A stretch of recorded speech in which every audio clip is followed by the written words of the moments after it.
I make it a point to get outside every morning, very early in the morning. I'm usually out there long before the sunrise comes up. And I do this because this is part of the day that I have control over. I can just enjoy the world around me. So here, it's pretty cold.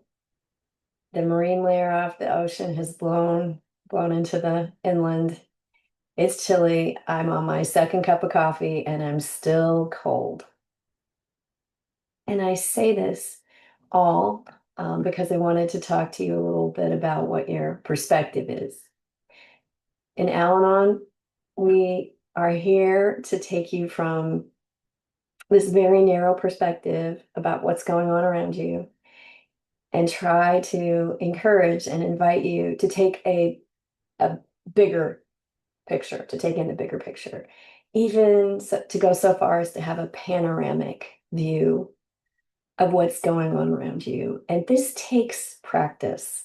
This has to be modeled in front of you, and you have to see the strength of it, the power that's in it, uh, by watching the impact of other people who have a broader viewpoint, and how that affects your mental health, your spiritual health, your physical health, all things.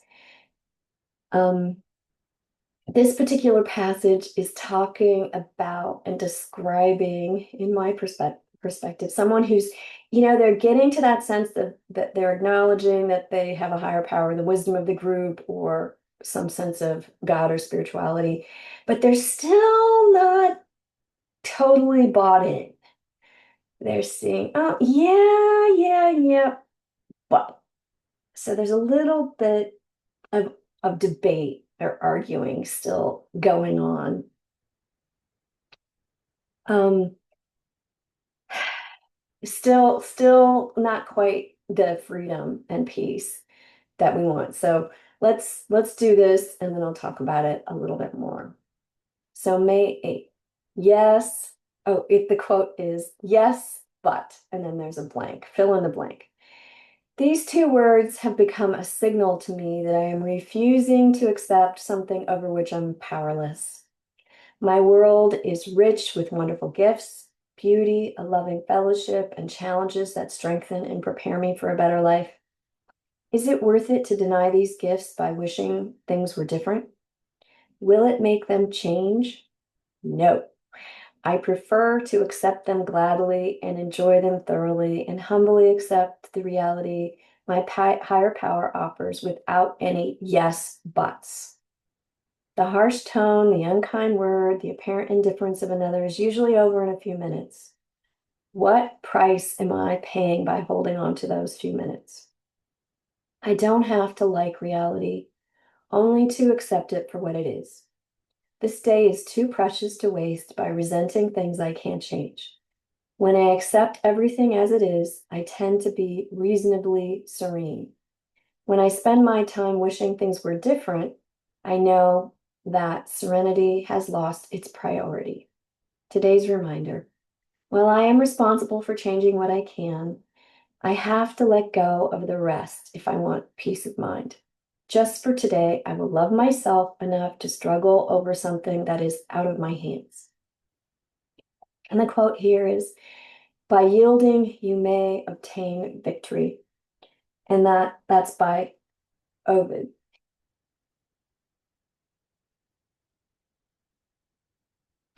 So I have notes here, a little notebook.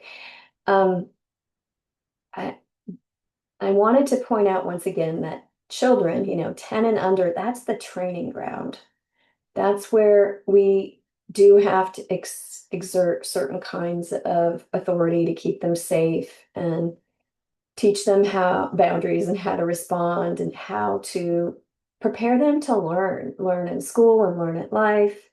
It's so sad for me coming from the baby boom generation to see kids whose parents have never parented. They don't know what parenting is. It's hand them the cell phone, sit them in front of the TV. I kind of think, oh wow, they're at school all day long, and then when they're home with you, they're in front of an electronic. And I don't know, what do you give them a feed them something and put them to bed, and you call that parenting? So Kids can't learn when you send them off to school, and teachers can't teach if parents don't parent. So there's a job there. It is a tough, if you really, really love those kids, it is such a hard job. Parenting is the hardest job there is, and it's a workout. It is, because there's no yes, but there's no, no, no, no mom, no dad, no grandma, no grandpa, no whoever is raising the kid. It's a fight. It's a constant, constant struggle. And that little person is just focused on what they want in the moment. They do not have the ability to have a broad view. You are depriving them of what they want. You're not giving them what they want when they want it and when they need it. And even when they get it, they're not happy, and you're the bad guy. So if you haven't raised children, you've just been a child yourself, one of the things you want to reflect upon is, am I still acting like a very child, like a child? There's many people in this world, they're 3-year-olds walking around in adult bodies, and they're hell to deal with. So where are you in the spectrum of maturity? It shows up in your ability to cooperate, in your ability to let others have their way. So this yes, but is an in-between phase in yielding that, hey, I can't control other people. If you're not even to the yes, but phase, you need to think about why you are so childish, why you have to control other people, why you have to hear yes in every single circumstance you find yourself, and why you have a temper tantrum if you don't get your way.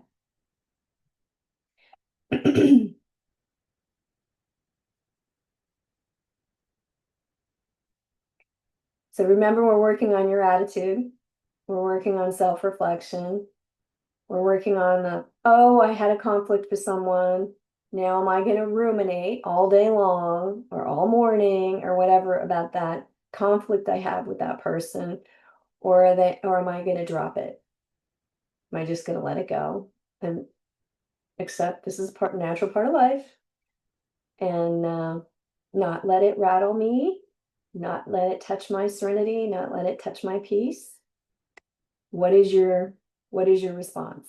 That's the question of the day. And it's attacking this subtlety where we're in this middle road of this process of accepting things around us, of acceptance. So yes, if it's yes, and then there's a qualifier, but you're not there yet. Blessings on your day. I hope you find warmth and love this day.